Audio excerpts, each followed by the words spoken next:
YCP అధినేత జగన్కి దగ్గర బంధువుగా వైసీపీ పుట్టుక నుంచి ఆ పార్టీలో చక్రం తిప్పిన బాలినేని శ్రీనివాసరెడ్డి వైసీపీ ద్వారా 4 సార్లు పోటీ చేసి 2 సార్లు గెలిచి మంత్రి పదవి కూడా నిర్వహించిన బాలినేని 2024 ఎన్నికల్లో ఓటమి తర్వాత జనసేనలో చేరారు. కొంతకాలం ఆ పార్టీలో సర్దుకోవడానికి ఇబ్బంది పడినా ఇటీవల కాలంలో ఆయనకు జనసేనలో ఎంతో ప్రాధాన్యత దక్కుతోంది. అధినేత పవన్ అయితే బాలినేనికి మంచి గుర్తింపు, గౌరవం ఇస్తున్నారు.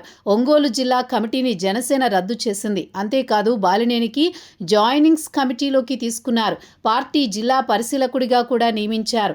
కాంగ్రెస్లో, వైసీపీలో అత్యధిక కాలం పనిచేసి ఒంగోలు జిల్లా రాజకీయాల్లో తిరుగులేని పట్టు సాధించిన బాలినేని శ్రీనివాసరెడ్డి వైసీపీకి దూరం కావడం ఆ పార్టీకి లోటు అయితే, ఆయన జనసేనలో చేరిపోవడంతో పాటు పవన్ సైతం ఫ్రీ హ్యాండ్ ఇవ్వడంతో ఇప్పుడు సైన్యానికి కొత్త ఊపు కనిపిస్తోంది.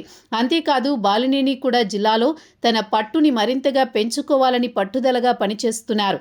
ఈ నేపథ్యంలో ఆయన చేస్తున్న ప్రయత్నాలు వైసీపీకి, ప్రత్యేకించి జగన్కి భారీ షాక్ ఇవ్వబోతున్నాయా అన్న చర్చ అయితే సాగుతోంది. ఒంగోలు జిల్లా రాజకీయాల్లో సీనియర్ నేతగా 4 సార్లు ఎమ్మెల్యేగా గెలిచి మంత్రిగా కూడా పనిచేసిన మానుగుంట మహీధర్ రెడ్డిని జనసేనలోకి తీసుకుని వచ్చేందుకు బాలినేని ప్రయత్నాలు మొదలుపెట్టారని ప్రచారం అయితే సాగుతోంది. కందుకూరు నియోజకవర్గంలో బలమున్న మహీధర్ రెడ్డి 2019 ఎన్నికల ముందు వైసీపీలో చేరి గెలిచారు. అయితే ఆయనకు వైసీపీలో మంత్రి పదవి దక్కలేదు. ఆ అసంతృప్తి అలా ఉండగానే 2024 ఎన్నికల్లో టికెట్ దక్కలేదు. దాంతో 2024 ఎన్నికల ముందు నుంచే ఆయన వైసీపీకి దూరం పాటించారు అని చెప్పుకున్నారు.